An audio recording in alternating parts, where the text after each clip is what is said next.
Coucou tout le monde, j'espère vraiment que vous allez bien. En tout cas, moi ça va. Vous voyez que ça fait déjà 2 dimanches de suite qu'on se retrouve. Car pour celles qui ne le savent pas, si vous découvrez ma chaîne grâce à cette vidéo, sachez que le dimanche est désormais notre rendez-vous capillaire où je partage avec vous des conseils comme aujourd'hui, des recettes et bientôt des tutoriels coiffure. Alors restez attentifs et attentives à ce qui se passe sur la chaîne. Si vous n'êtes pas encore abonné, abonnez-vous et n'oubliez pas de cliquer sur la petite cloche pour que YouTube vous prévienne dès que je publierai de nouvelles vidéos. Aujourd'hui, on va parler de casse. La casse, c'est vraiment le plus gros problème. C'est vraiment ce fléau qui nous empêche de retenir de la longueur parce qu'en fait, la pousse, avoir des cheveux longs, c'est pas une question de pousse en fait. Parce que les cheveux de tout le monde poussent à une vitesse plus ou moins rapide, mais les cheveux de tout le monde poussent, croyez-moi. Ce qui se passe en fait, c'est que si vous gagnez 2 cm par mois, on va dire, et que vous en perdez 3 au niveau des pointes parce que vos cheveux se cassent, bah forcément, désolé, c'est mon chien. Donc si vous en perdez 3, si vous perdez 3 cm parce que vos cheveux se cassent au niveau des pointes, ben, vous ne réussirez jamais à retenir la longueur. Vous allez tout simplement avoir l'impression que vos cheveux sont à la même longueur tout le temps, que vous ne dépassez pas par exemple le stade des épaules. Mais en fait, c'est tout simplement une illusion et même vos cheveux peuvent rétrécir. Si vous avez plus de pointes qui se cassent que de pouces, ben, vos cheveux peuvent même rétrécir. Donc aujourd'hui dans cette vidéo, je vais vous donner une des astuces qui peut vous aider à réduire la casse. Donc si vous ne le savez pas, je n'ai pas les cheveux lissés, je me défrise les cheveux. Je me suis défrisé les cheveux il y a maintenant 2 semaines. Mais il est temps pour moi de faire un soin protéiné. Les soins protéinés sont vraiment une astuce pour réduire la casse. Quand en tout cas j'ai commencé tout ça, vouloir prendre soin de mes cheveux, tout ça, il m'est arrivé d'acheter des produits, surtout des masques et des après-shampoings, de les utiliser et de dire waouh, ce produit est magnifique, il est magnifique.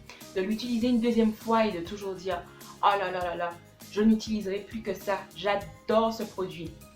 Et en l'utilisant une troisième fois, voire une quatrième fois, ben je sais pas si ça vous est déjà arrivé, mais moi ça m'est déjà arrivé plein de fois de sentir que mes cheveux étaient hyper rêches, que j'arrivais plus à les démêler. Et là je me disais, le produit ne me va plus. Le produit ne me va plus. Et en fait je me trompais sur toute la ligne. C'est tout simplement que je ne le savais pas à l'époque, mais ces soins que j'avais achetés étaient des soins protéinés. Et en fait ces soins protéinés, vous ne devez pas les faire tout le temps. En fait, quand vous faites des traitements chimiques, tout ce qui est défrisage, coloration, permanente, quand vous faites aussi des lissages avec le fer à lisser, quand vous faites des brushings avec le sèche-cheveux et les brosses, tout ça abîme les cheveux. Je vous l'ai déjà dit, je me le répète, je vous ai dit dans plein de mes vidéos, les cheveux, les ongles, la peau, c'est quasiment 100% de kératine. La kératine, c'est quoi? C'est la protéine de nos cheveux. Donc quand on fait tout ça, ça va venir sensibiliser nos cheveux, donc sensibiliser à la kératine de nos cheveux.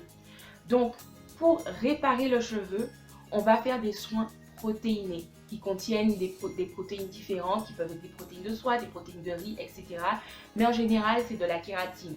Donc la protéine qui ressemble le plus à celle qui constitue nos cheveux. Si vous avez de la casse et que vous ne comprenez pas et que vous utilisez que des produits hydratants, je vous recommande de faire des soins protéinés sur une cadence de 1 fois sur 2 pour des cheveux très abîmés, 1 fois sur 2 aussi pour des cheveux qui sont chimiquement traités comme les miens, défrisés, permanentés, colorés, et 1 fois par mois en prévention pour les cheveux qui sont naturels. Car même si vous ne faites pas de traitement chimique et de brushing, le soleil, le vent, le frottement contre les vêtements et tout ça peuvent aussi être des mini-agressions pour les cheveux. Donc là, je vous ai déjà expliqué pourquoi vous devez faire des soins protéinés et en quoi ça va vous aider à réduire la casse si effectivement vous avez un problème de casse.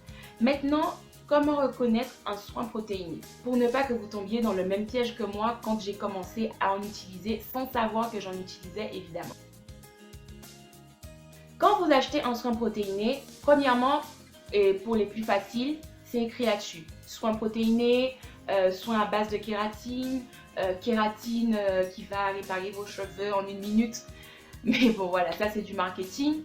Et ensuite, il y en a qui sont un petit peu plus compliqués à identifier. Ce sont ceux où c'est pas marqué protéines, ni kératine, ni protéines de soie, etc. mais ce sera toujours écrit quelque chose comme soin fortifiant, soin restructurant, soin parfois revitalisant. Quand il y a des adjectifs qui font référence au fait que le produit va venir renforcer, fortifier vos cheveux, ces produits contiennent de la kératine. Vous pouvez aussi vous fier au nom des ingrédients. Je vous mettrai à l'écran toutes les appellations de protéines que vous pouvez que vous pouvez retrouver dans une liste d'ingrédients d'un masque ou d'un après-shampoing protéiné. Maintenant, comment faire un soin protéiné? Moi, ce que je ne savais pas avant, c'est que en fait, le soin protéiné, qui est essentiel si vous avez des cheveux chimiquement traités, qui est essentiel si vous faites du lissage, du brushing, etc., est recommandé de temps en temps si vous avez les cheveux naturels en prévention. Comment faire le soin protéiné? Personnellement, chaque fois que je fais un soin protéiné, je n'ai pas les cheveux doux. Parce qu'en fait, ce n'est pas la fonction du soin protéiné. Il se peut que vous achetiez un soin protéiné d'une certaine marque qui vous aille très bien et qu'en fait, ça vous rende les cheveux doux. Mais la fonction première du soin protéiné n'est pas de vous rendre les cheveux doux. La fonction première du soin protéiné est de vous renforcer les cheveux. C'est son job.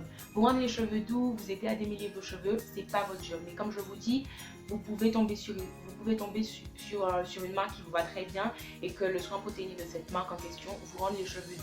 Je ne vous dis pas qu'aucun soin protéiné ne vous rendra les cheveux doux, mais si vous tombez sur un soin protéiné qui ne vous rend pas les cheveux doux, ne vous affolez pas parce que ce n'est pas ça. Pour voir si un soin protéiné est efficace, il faut le faire, attendre une semaine ou deux pour voir si durant ces une semaine ou deux, vos cheveux se sont beaucoup moins cassés. C'est comme ça que vous voyez si un soin protéiné est efficace ou pas, et pas parce qu'il va rendre vos cheveux doux. Contrairement à un soin hydratant, qui est vraiment la fonction du soin hydratant, si vous achetez un soin hydratant qui ne vous rend pas les cheveux doux instantanément, changez. Et c'est pour ça que quand vous allez utiliser un soin protéiné, je vous recommande toujours d'utiliser par la suite un soin hydratant. Comme vous l'avez vu dans ma vidéo précédente où je faisais mon défrisage, je n'utilise pas, j'utilise un soin protéiné et après je fais un masque hydratant justement à ce moment-là pour m'aider à démêler mes cheveux et pour les rendre doux. Donc quand vous utilisez un soin protéiné, pensez toujours à utiliser un soin hydratant après. Donc voilà, je vous ai dit ce que j'avais à vous dire sur les soins protéinés. J'espère aussi que vous aurez compris que si vous avez de la casse, ça peut être parce que vos cheveux manquent de protéines. Mais comme ce ne sont pas les seules raisons pour lesquelles vos cheveux peuvent se casser, je ferai une autre vidéo sur comment stopper la casse des cheveux.